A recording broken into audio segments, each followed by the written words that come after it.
Danilo, director of Polimoda, and this is the third class or three-class series.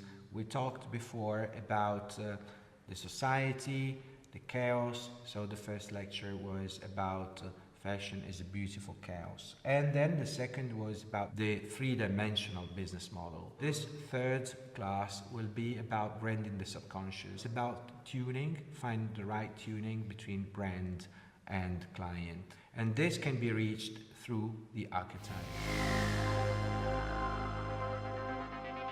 Our brain has a part that is ancient, and this part is more instinctive, and it's what we call and refers to archetypes. If you are able as a brand to tune with this part in the client's brain, then you connect beyond the functionality of a brand, beyond the functionality of a product and sets of products, beyond the distribution, basically at primary level. Because of this reason, for branding the subconscious, you need to know about the human.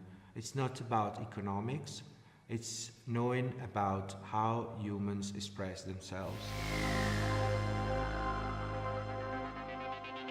As a tool for fashion branding, the archetype is a personified symbol.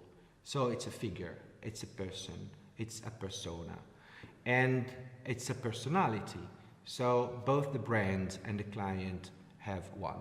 After years of study and fieldwork, I came up with a specific archetype wheel for fashion that obviously can be interpreted and expanded. Looking at the origins of the humankind and the first groups of primates, the first and most important archetypes are the lover for reproduction and the warrior. When we talk about a warrior, we should ask ourselves which kind of warrior. It can be a hero, it can be a warrior against other warriors, it could be defensive warrior, and it could be a warrior in the sense of traveling and conquering territories. So many different kinds, and also fashion. Like, for example, we have a brand like Louis Vuitton who is conquering territories with the retail system. We have Prada, for example, another ruler, another warrior, trying to rule the society and the industry of fashion with a cultural performance.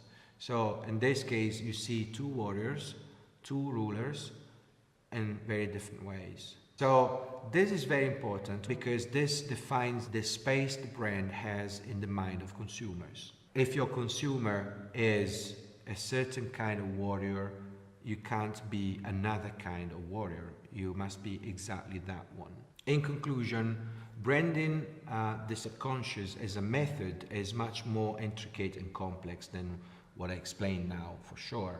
It implies the use of many other tools, and it requires a continuous cultural research. Also, the method that shows how fashion is nothing other than one of the most complete expressions of the humankind, beyond the distinction between business and design.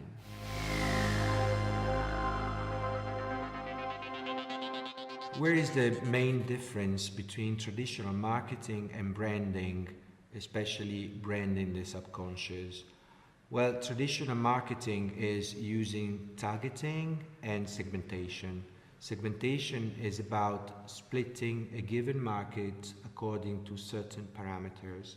But we have seen that because of the three main changes in the society, which are the internet, the downfall of ideologies, and globalization, these differentiations can be many, and maybe sometimes not even true anymore.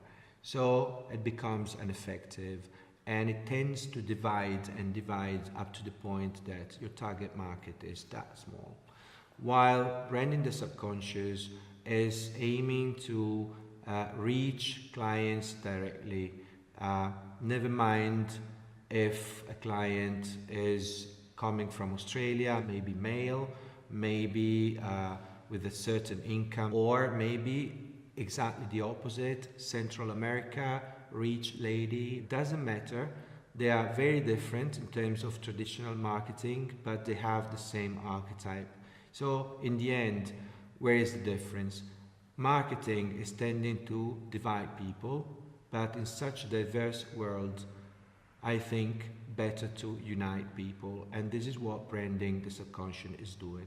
So if you are a brand manager and you find yourself leading a brand, you have to check what your clients are, what is their main behavior, main metaphor, main use of symbology. So basically checking if the archetype of your client and your archetype are the same or not. The essence of this methodology is to be human-centric. And this is very different from what we got used while studying marketing or branding before. And it's content driven, so it implies a lot of research, and research is not only reading books and looking at pictures and analyze them, but it's also life and reading what happens in your life and life of people surrounding you. I think in the end it's very simple. It's about what we are and what we want to be. What I would like you to take from these 3 lectures is that branding is about analyzing the human, the society and the industry. It's not only about economics, it's very little portion of your research. The second aspect is that you need a methodology. And this methodology is not linear any longer, like in traditional marketing. It's not about producing, advertising, selling only. It's also considering a 3-dimensional business model where you match the product, the use of the product, and the identity. And the identity, and here we go to the last lesson, the one we had today, is about tuning the client or the consumer as a person to what is the brand persona.